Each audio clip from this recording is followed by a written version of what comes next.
Welcome back to the Chess4Life Spotlight.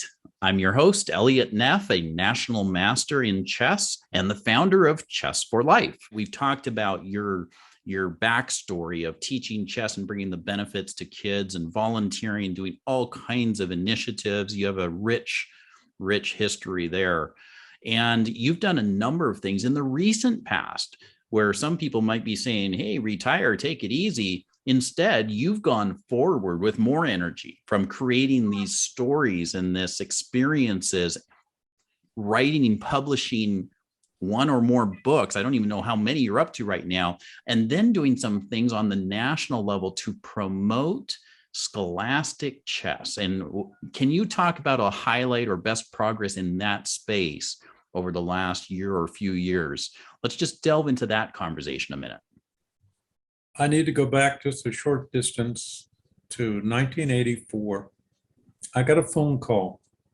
Now, I'd been involved in chess for about 10 years and been to a number of national meetings and activities and that type of thing. So I picked up the phone and the guy on the other end, oh, this is Arnold, Grandmaster Arnold Denker. Why am I getting a call from Grandmaster Arnold Denker? Oh boy. Oh, yes, sir. Yes, sir. How can I help you? And then he made a statement, which this 38 years later still resonates with me. He said, I want to do something for kids. I just paused and I thought, couple of things. Number one, why me? Why did he call me? He could have called 10 other people that I knew, but he called me for some reason. And so I said, well, what are you talking about? And he says, I want to host a tournament. I was figuring he just wanted to, maybe give out trophies or do a simul or some such thing. He said, no, I want to host a tournament. What tournament are you thinking about? I want to invite the high school champion from each state to come and play at a tournament. Oh boy, that takes a lot of organization. So I'm thinking, when do you want to do this? Oh, I don't know. I just thought I'd ask you.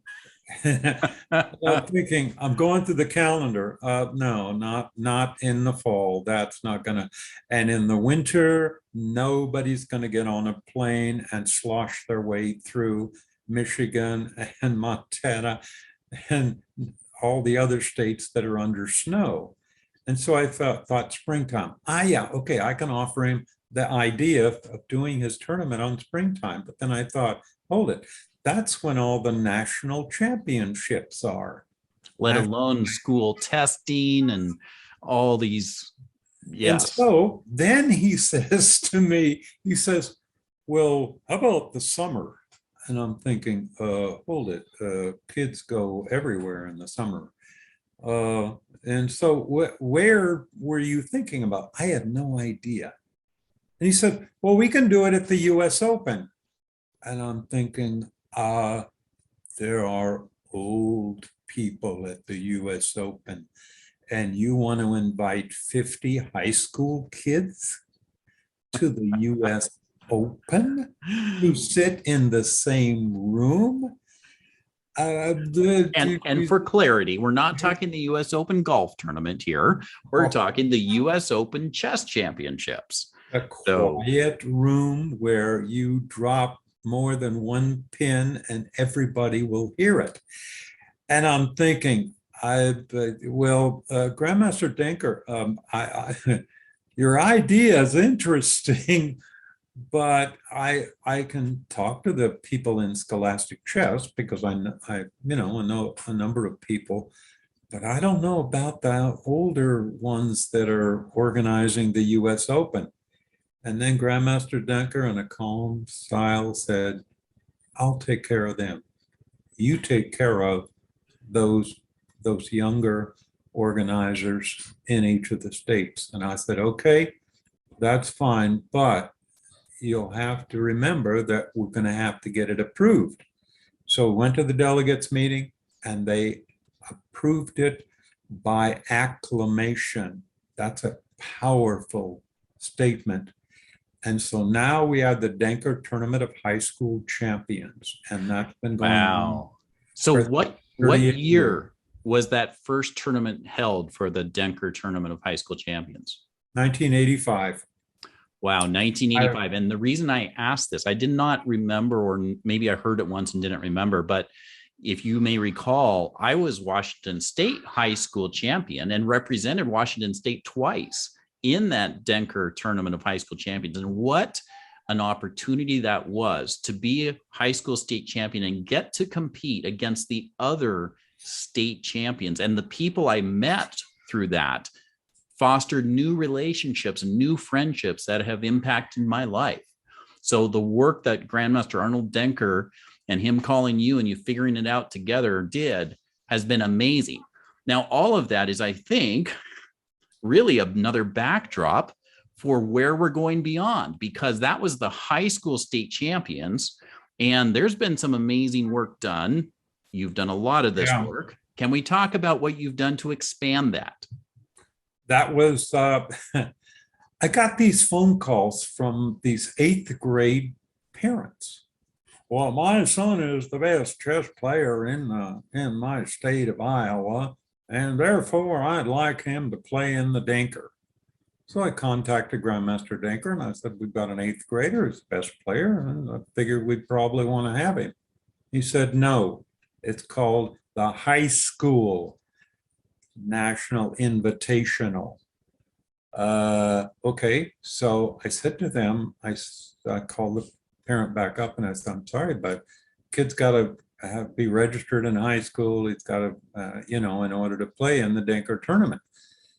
And then I sent this great void, and I thought, hold it, we've got to do something. And so that 13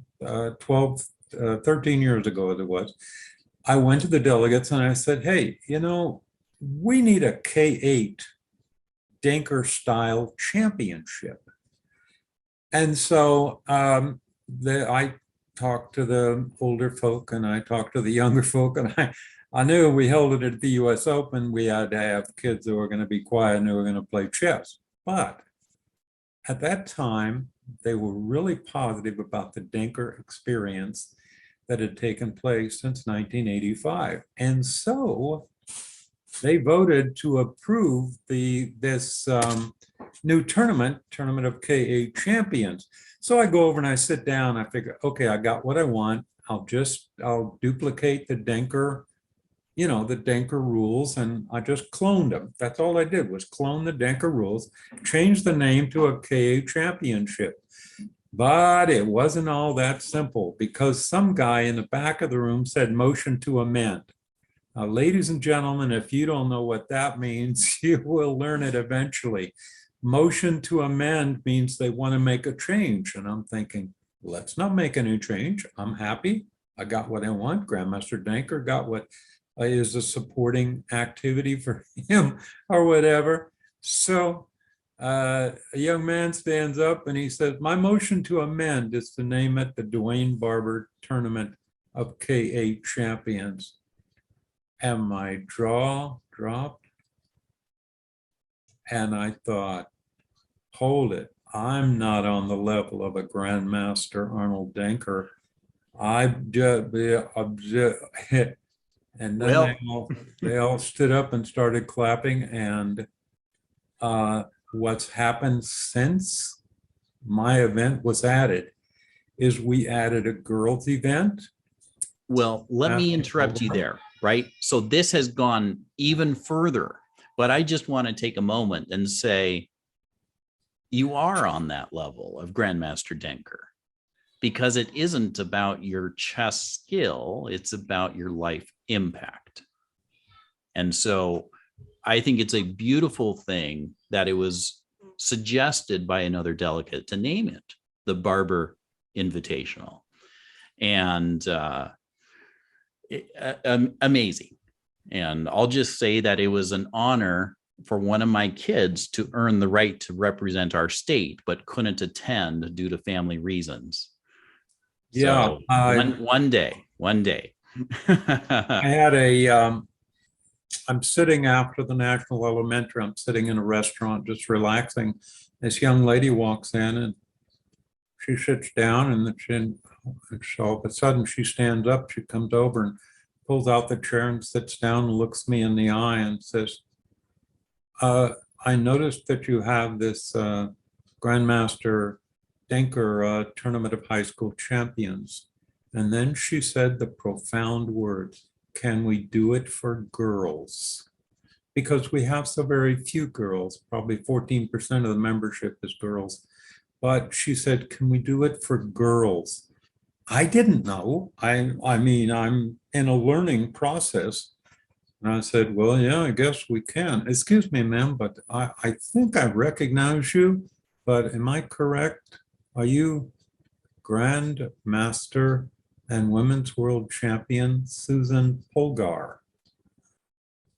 Yes, it was Grandmaster Polgar talking to me.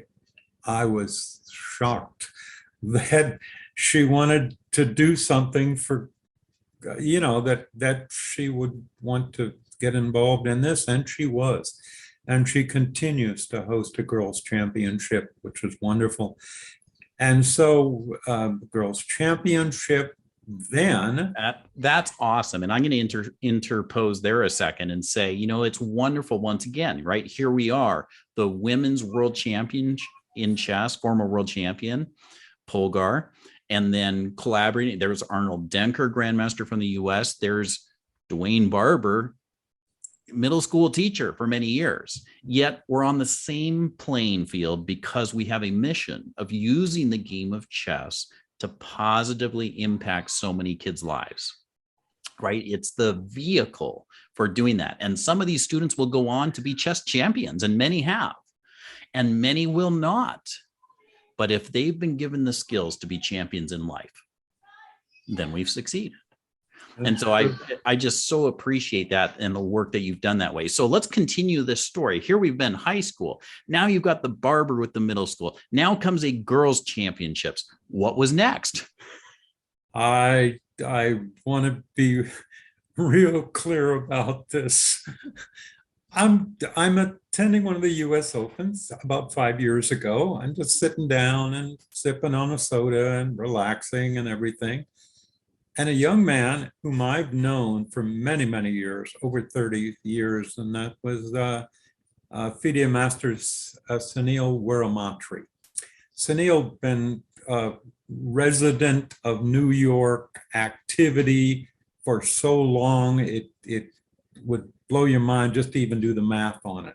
He comes over and he sits down and he says, so tell me, do you think we might consider having a K5 tournament, and then your Barber tournament would become a 6, 7, 8? We'd have to get a sponsor or something. And I said, well, yeah, I mean, we got the girls, we got the Denker, we got the Barber thing. And so he said, oh, okay. So I just kept sipping on my soda. About 4 or 5 minutes later, this guy walks up, tall, slender fellow, and he looks at me and says, you, Dewain? Yeah. Can I sit down and talk for a moment? Yeah, sure. And so he sits down. I didn't recognize him. I didn't know who he was, but he knows, everybody knows that all I want to talk about is Scholastic chess. So he sits down, and I said, how can I help you? And he said to me, he says, well, how much does it cost? If somebody wanted to sponsor an event like what you're doing, the Grandmaster Arnold Denker thing, how much does it cost? I said, well, you got the prize fund and you got the scholarships, and I really push scholarships because I think they're important. But I said, I don't know, about between $15,000 and $20,000 annually. They said, oh, okay. And I'm looking at this guy and I have no idea who he is. So I said, excuse me, sir, but I don't think we've met before. Your name? And he said, I'm John D. Rockefeller V. I almost fell out of my chair. I had to hold on. We're talking about a multi-billionaire who came up and said, Sunil mentioned that we could create a K5. Can we do that?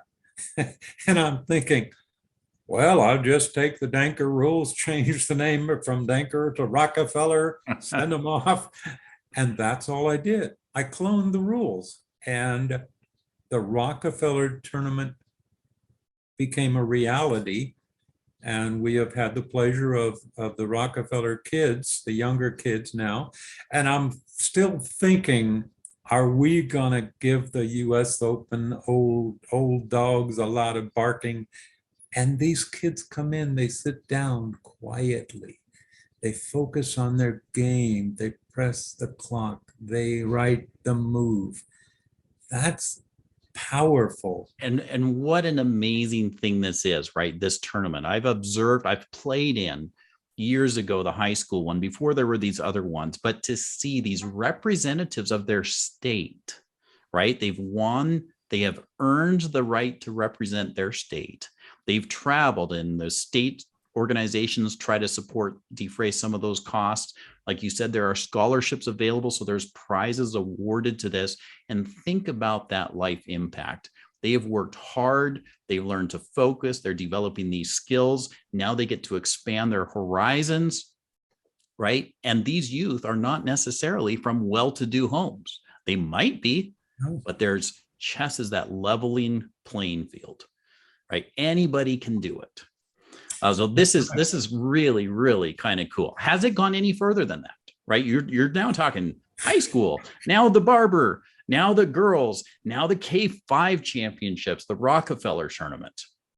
Okay, I thought I was done. I thought I could just go to bed, fall asleep, wake up in the morning, have my breakfast. No. So I'm standing in the tournament hall area, and I step outside. Just as I step outside, a young man from South Carolina, David Gramad, walks up to me, and he says, I've been thinking about this invitational stuff. Could we do it for seniors? And I'm, being in school, the first thing I think of is seniors in high school. I was about ready to say, hold it, we already got the high school thing. And then he said, seniors, people over the age of 50. Old people playing in an invitational where only one of them from each state. If there's 25 seniors who play chess, only one per state can come. And so I said the same old thing I've said to everybody else. I don't know, but we'll find out. Sure enough, we went into the meeting, and I said, this is an interesting idea, and I support it. And I must tell you that when Grandmaster Danker first stood up, he made the following statement as he was at the microphone looking at starting his event. And he said to the assembled delegates, "This is good for chess." He turned around and sat down. And I didn't tell you about this before, but when he sat down, then the president of the federation says, okay, next is Dewain Barber, who will speak. And I'm thinking, how do you beat one sentence by a grandmaster? How do you, I just don't know what I could say. So that was difficult. But you see, adding this this senior event was easy, and I cloned it. I simply took the name Danker off the top, put the name senior, went through and edited it, did it a half hour, mailed it away. David looked at it and says, looks good to me. And now we've had the seniors playing, those over the age of 50, but there is one little twist to these kids. Kids, I apologize, they're older kids. But anyway, first year, I walk into their reception. Now they have a reception. We have an opening ceremony for the others, but these guys have a reception. So I walked into the reception and every face was old and gray hair. And I'll tell you, all of them are shown on the US Chess website now, so you can go there and check it out. But which, by the way, we're going to add some links after this Yeah. recording to the posting so people can follow along. There's so much fascinating information. I'm sure people are going to want to dive much deeper later. So thanks for that. We're going to add some links later. So you got all these, you got all these older players, and I walked in and I figured I got to make them laugh because there's got to be a little stress in the room, and I don't want to have a lot of stress in the room. And I looked around the room very slowly, and I smiled, and I said, I just wanted to come in and congratulate you for being the first ever seniors to play in a national invitational. And there was like 35 states, 36 states represented. So it turned out pretty good for the first time out, you know. And then I made one more statement. And you want to put a smile on an old guy's face. And I said, isn't it wonderful that you don't have to play any kids? And they're all just smiling like, oh, I've already lost the 14-year-olds to 8-year-olds. And now I won't That's awesome. feel Now, like I'm losing to them. wow. So this has just spread and spread. In fact, I believe there's even a K3, isn't there? A K3 in the works? Coming up in 25. Yeah. Exactly. There's one in the works. So can you believe it? All the way from a high school, Arnold Denker working with Mr. Barber and crafting this and then cloning it because it's good for chess and it's good for life impacting. So this is awesome. Thank you. And you know, you just dropped this in there, but I was going to mention it too, is you were even awarded the title, the Dean of Scholastic Chess by the delegates of the US Chess Federation. What did that mean to you after you've invested decades of time in education through chess? I'm sitting at the delegates meeting. It's a Sunday, late afternoon, and there's extra motions that are always added at the end. So I'm tired. I'm not paying attention to what's being done that much. I've got a piece of paper, but I didn't really check on it. And they have a screen up and they said, okay, delegate motion 23 or whatever. So I'm just sitting there. And then one of my colleagues in Southern California stands up and says, yes, we'd like to create a new title. I wasn't paying much attention to it. And he said, there's the motion up there, and you can see it's sponsored. I don't know, it was sponsored by about 12 people or so.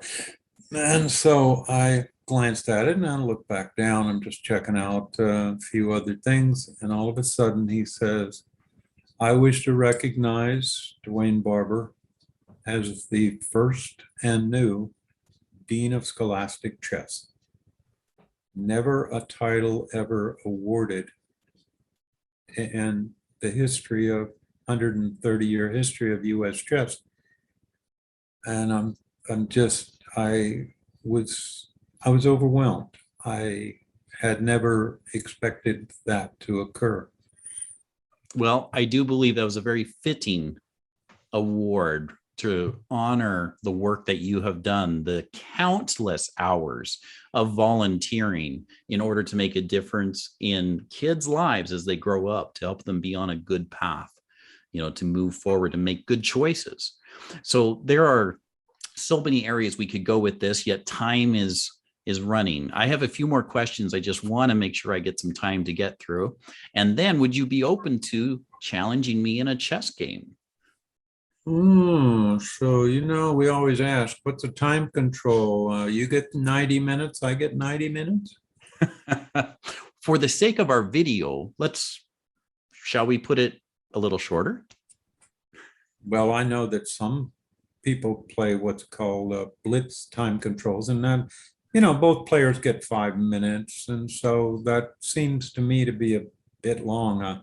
I look at that as old guys, senior citizen time controls. So I would really be inclined to drop that down to 3 minutes so we don't fall asleep at the board. Well, the challenge is on once we get a few more questions in. And Okay. as we do that, I just have to beg the question. Here I've been looking at your hat with chess pieces on it. That has got to be a one-of-a-kind hat. Can you tell me what the story is behind that hat? It is. I was in Arizona up north, and we were going around reservations. I taught actually my student teaching. I did teach Navajo and Hopi young people, but we're going around and we stop at this trading post. And I walked in, and there's this hat.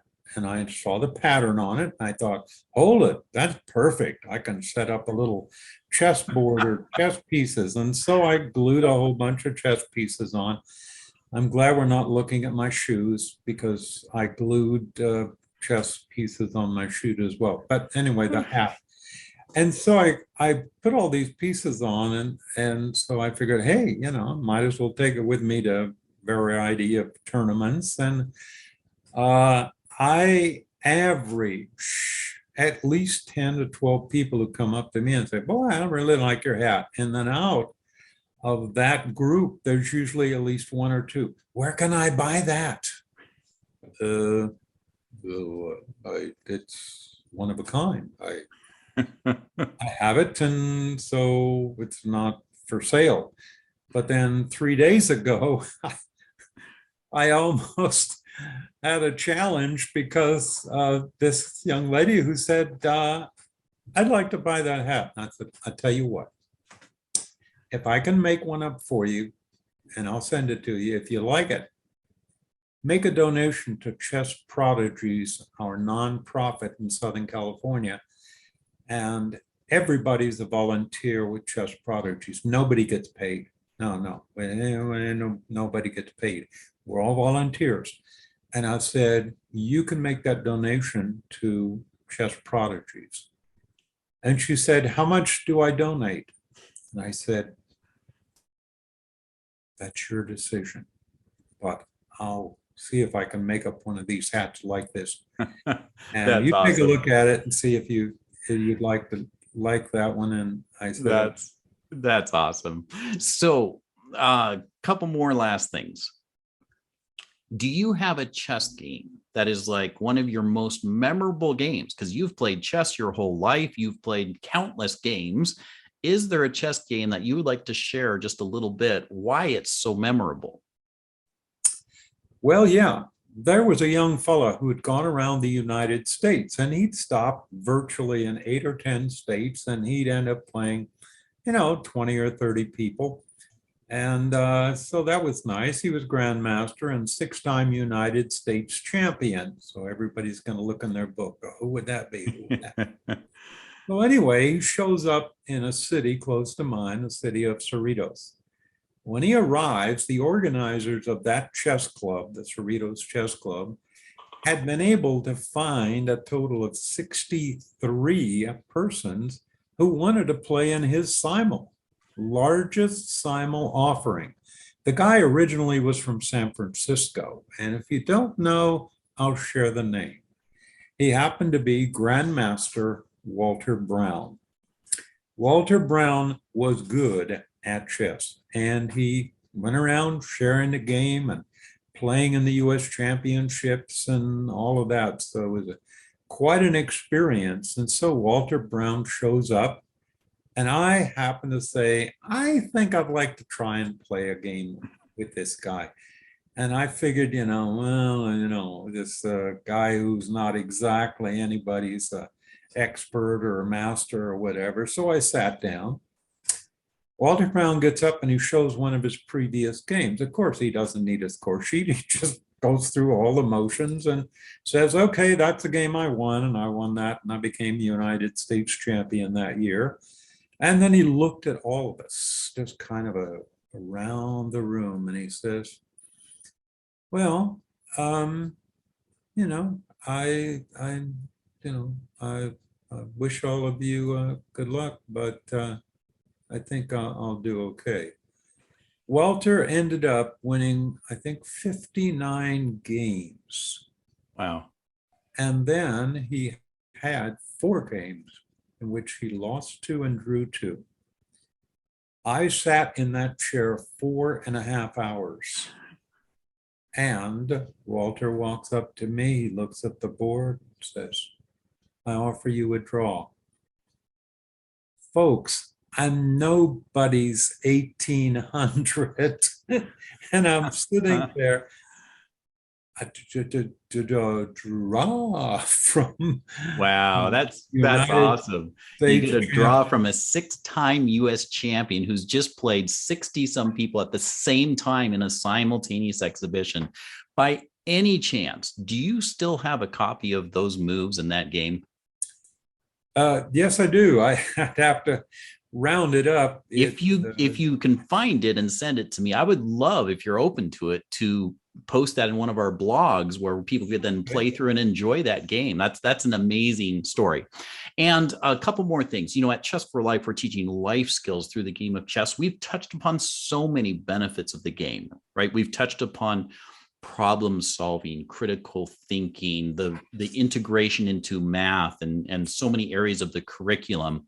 We like to also talk about the EQ side, the social emotional development, right? The collaboration, those kind of things. At Chess4Life, we've put together 10 life skills, we call them, that touch upon some of these, like win, draw, or learn. There's no losing if your mindset is to learn. As you think about these benefits, what one or two would you like to highlight that you see as just valuable skills that children need to navigate in this world? What is your experience over so many years that tell you? I think one of the ones that's so important is respect. Why do you pick that one? It might seem maybe not all that critical, but I think that when you sit down at the game, and Bernard Morrison, who was one of my predecessors here in Southern California, a guy was literally he was almost blind, and he would still go out and teach kids in a 4th grade class, and he'd call me up and say, well, Dewain, you've got to take me over there. I've got to teach these kids. But the reason I used the word respect was that he mentioned something that was powerful to me. He said that when a person takes out the time to want to play a game of chess and to learn, regardless of whatever the outcome is, that's showing a huge level of respect for the person, because that person has to give up their time in order to play the game and that type of thing. And by meeting so many people that I have had a chance to here in the United States, whether it's Canada, Mexico, or many other countries that I've been in, to meet and greet and to share an experience, a positive learning experience, means that you're sitting down with a huge amount of respect and meeting and greeting that person. And so I think respect is one of my important points that I hope everybody will take away from how chess can be so valuable in their life, is to have respect. I think also that we are better unified, better together where we share. If we're not sharing, if we're not looking at things and having an opportunity to share, I think that we find so many negatives out there that we want to hold on to.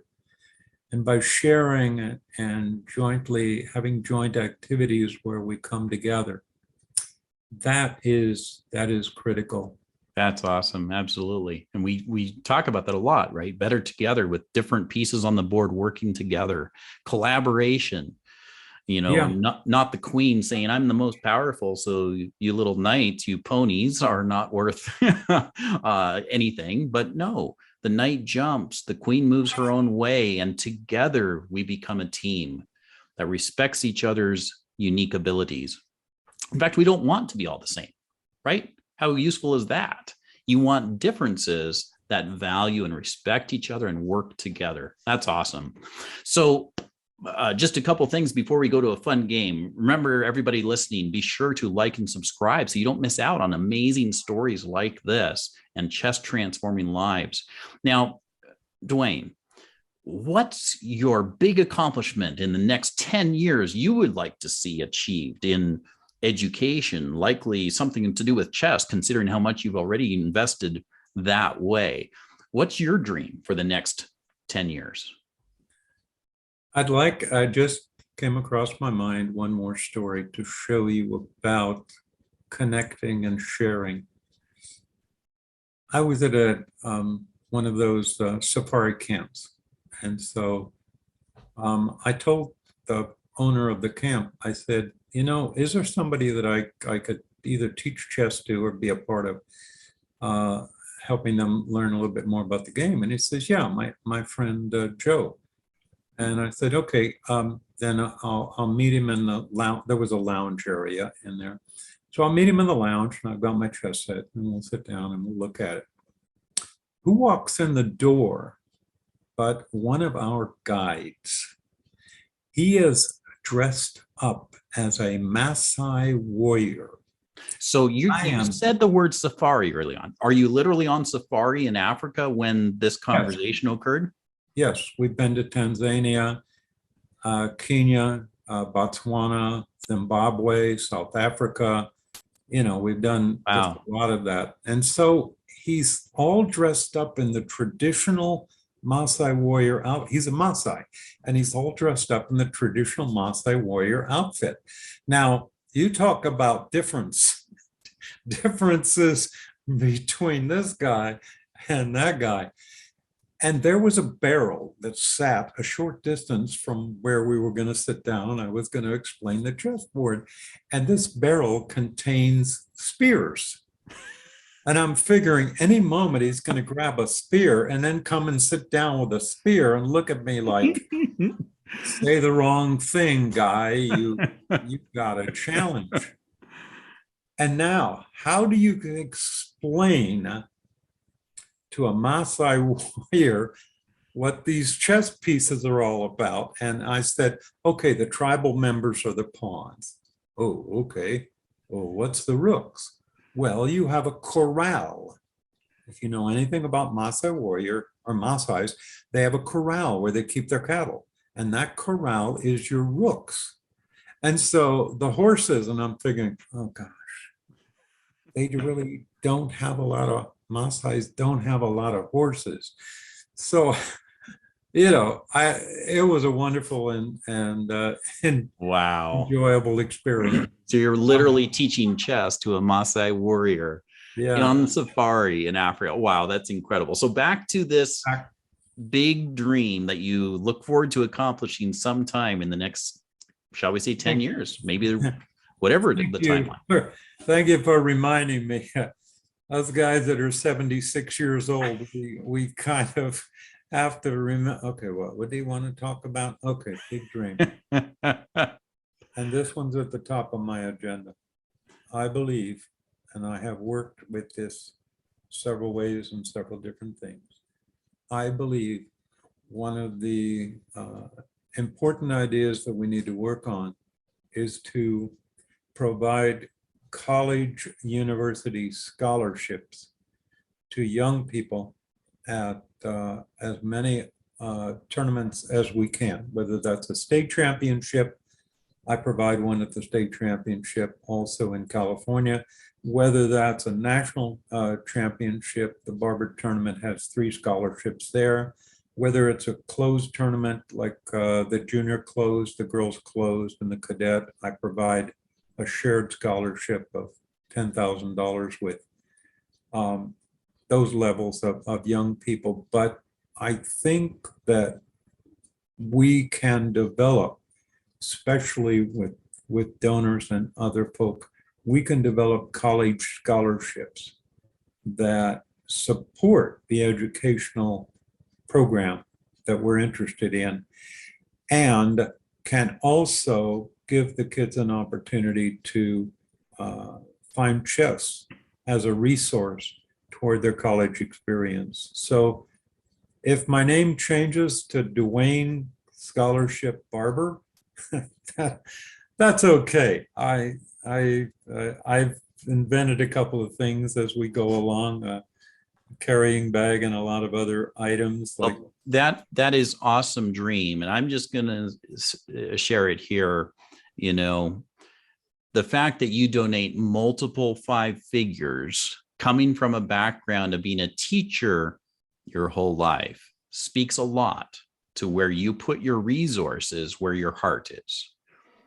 And my hope is that that dream will be exponentially expanded through the influence of all these students whose lives you've impacted, and through these stories of what has happened. So that is wonderful. I have one last question for the moment. So many more I could ask, but with time, before we play a fun, quick chess game, right? Knowing what you know now, with your experience, what advice would you give to someone who may be in the shoes you held 20, 40, 60, whatever years ago? What kind of advice would you give to a young person pursuing a similar path? Involve more people. Go out, meet, greet, and show them how you care about the educational opportunities and activities that chess provides. By involving more persons earlier, if I'd been able to think about that and be able to work that into the program, I think that's critical, so critical. There are thousands upon thousands of volunteers. And when my volunteers show up, I like to give them a little souvenir. So I have one of my souvenirs that I have created. And interestingly enough, none of the businesses or companies in the chess business have copied it. And I appreciate that they have not copied it. But this little keychain right here, which you can see, I've made approximately going on 6,000 of them. All of them have been given away, whether they're queens, rooks, knights, whatever. I gave actually to the Rockefeller kids, there were 50 of those. I gave away the Rockefeller kids a knight. And then the girls tournament, I gave away, every one of the girls got a keychain queen. That's awesome. At the awesome. National Invitational. So yeah, I like to be able to see that we share a little something that'll always be remembered, and put it in the room, hang it up. Yeah. What I'm taking from that, Dewain, really taking to heart, is basically what I understand is you're saying, look, when you've got a why, a mission, a cause, don't delay, get others involved, collaborate, and use the power of we as soon as possible. Yeah. One other thing that I do want to share, a friend of mine took a picture of me. I'll tell you, you talk about wanting to have a different picture, but it wasn't a different one. We've created a book of chess humor. I wanted to show you the picture. I'm so glad you mentioned it. That's awesome. And we mentioned you were an author before. Before we close, we got to touch on this. That was such a beautiful thought, right? Humor in chess, and have a smile, and all these funny things. Tell us. I understand you're working on another edition. Oh, you mean this one?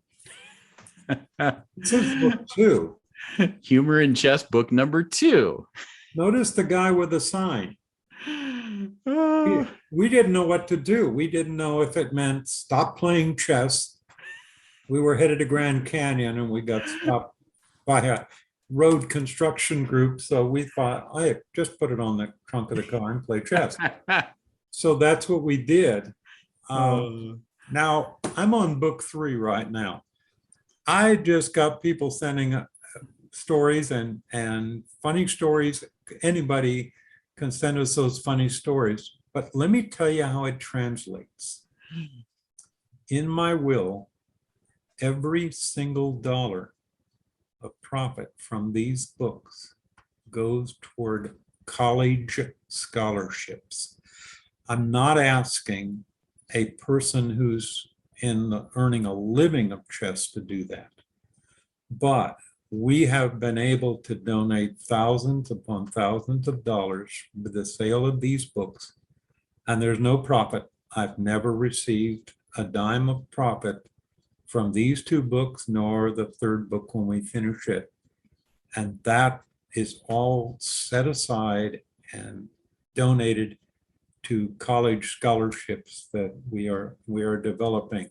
That's awesome. And how can people learn about this project or acquire the book? Where should people go for that? And of course, we're going to post any links in our website too. Both of the books are on Amazon. You Perfect. can pick them up there, and that's fine. And so every 5-6 months, we send a check off to the U.S. Chess Trust, and that money is placed in, now what account would I put it in? There's only one account it would be in. That's the Danker Tournament of High School Champions. There are 3 college scholarships that are provided in that event, and these books help pay and support those college scholarships. That's awesome. So basically, achievers from states go play in the Denker. Achievers in the Denker earn college scholarships to help them along their path. What a beautiful way to go. Well, Dewain, it's been a pleasure chatting with you about chess and so many other things. Are you ready for a fun chess match? Yeah, I guess I can push a pawn around a little bit. Yeah. So here we are. I'll send you a quick challenge.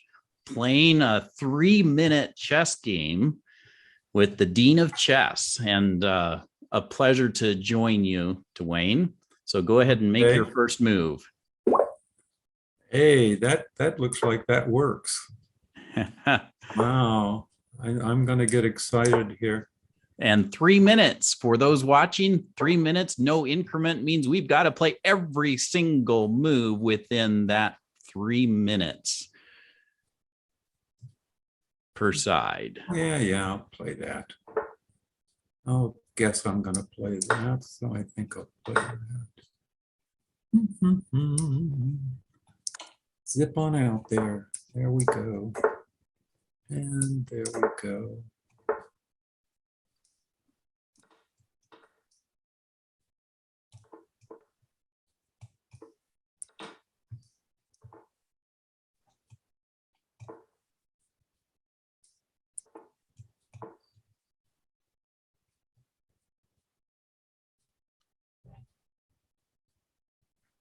And so for those watching, it's a real joy to play a game here with Mr. Dewain Barber, personal friends with so many grandmasters, influential in setting up the tournaments that have really led to so many kids being introduced to the game. Pretty incredible, the history here behind his work.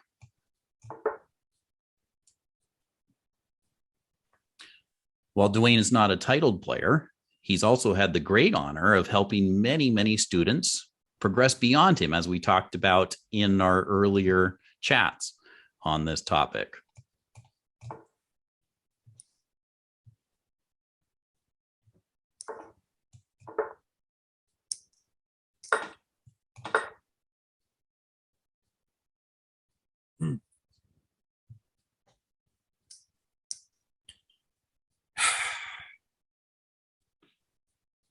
Cry, cry, far, far away. What do I do?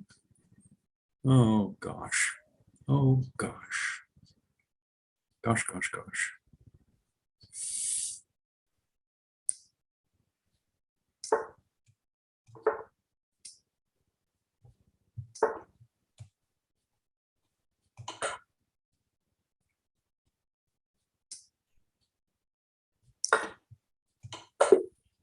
Ah. Well, thank you for playing with a checkmate here, thanks to that square being protected. So the king is Yep. trapped. Yep. But Dewain, really, it's been a joy to see you again. You know, we don't always connect that frequently in person, except when we would be in, you know, USCF Scholastic meetings at the US Open and such. But I watch your work, and as many do, you've made a tremendous influence and impact upon kids' lives, upon using chess as a vehicle for making this impact. And I look forward to staying in touch as you continue that great work. So everybody listening, please remember, like and subscribe so you can not miss out on any more amazing stories of chess transforming lives locally, globally, nationally, and especially in education. Thank you very much.